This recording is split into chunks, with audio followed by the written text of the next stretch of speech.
Hello friends, welcome to another edition of Choco Millionaire.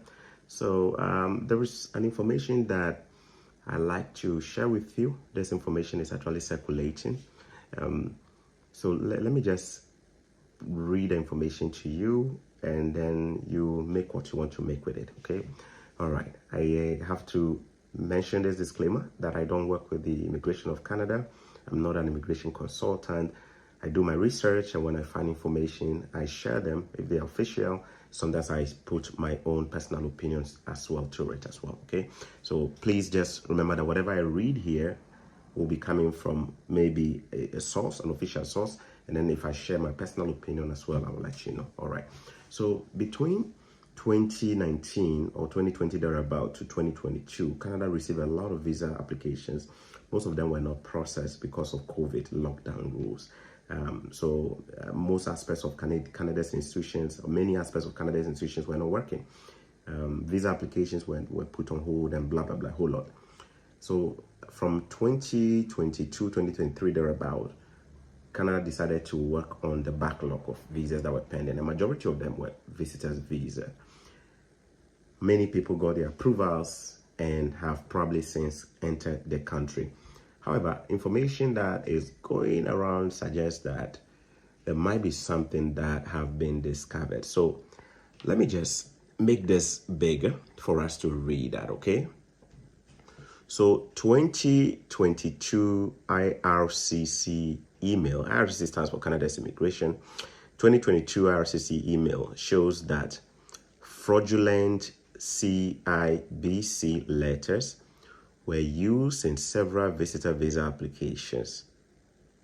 All of the indicators of how IRCC knew it was fraudulent are redacted.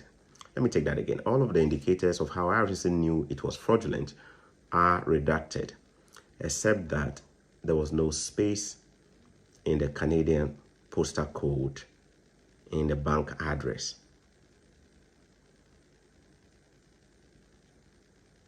Except that there was no space in the Canadian postal code in the bank address. And there's a portion there that is not too clear, but let me try and read it. So the inviters Canada, blah, blah, blah, one of so and so, Paula's address at the top right corner. Looks like that area has been flagged.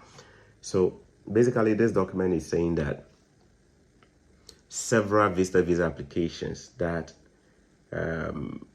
came through. We don't know the exact time, but we are reading that this email went around in 2022. The majority or several applications that came in were actually fraudulent because the financial documents that were used came from Canada, or the bank statement that was used came from Canada. And now it'd be like, say, RCC is detecting or has detected that these documents were fake.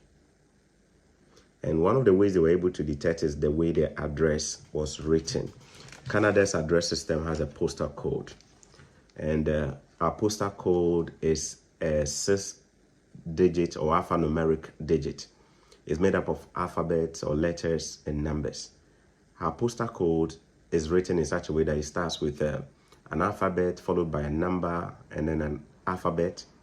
Then there is a space followed by a number, alphabet, number. Let me say it again. So let me use a random example. An example of a postal code here for an address in Canada could be A5B 9Z3.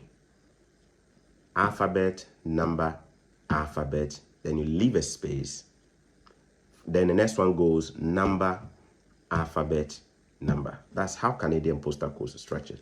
But these official documents, or these documents that were alleged to be official documents from the bank for these bank statements, appear to have the postal code joined together. There was no space. So that was one of the red flags that were. Now, what I'm not able to, let me see if I can put the other slide here. And I think they added a document or so, whether this document is from the, most likely from maybe. Okay, let's see. So that appears to have the logo of a bank in Canada. The following information is given in confidence and for your exclusive use, but this is now public, it's online, so I'm not claiming that I actually work for the IRCC and I have a sister. I saw this somewhere, so anyway, that's it. You can go ahead and then check. It's a bit blurry. Okay, so the bottom line of this is that fraudulent bank statements or financial documents were used.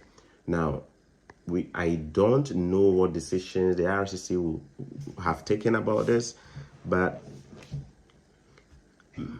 I am thinking that they may probably take some decisions on those files.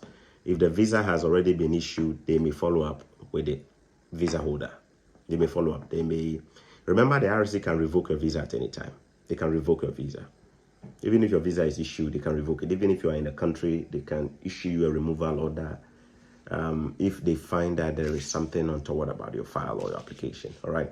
So that is it there. I won't say much about it. It came from a certain quarters. It came from a certain quarters. So in order not to leave you thinking that this was done by Africans and I'm here to bash Africans, let me just make sure I'm looking to see if I can tell you. It came from a certain quarter, but I want to be double sure before I actually talk about it, okay?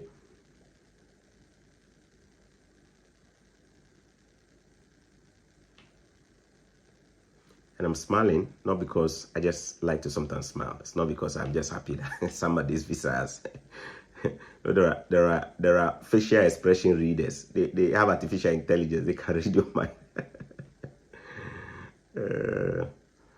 Yeah, so we cannot even be, anyway. Okay.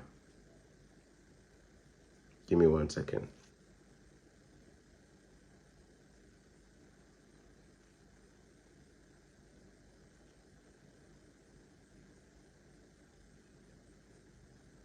Okay.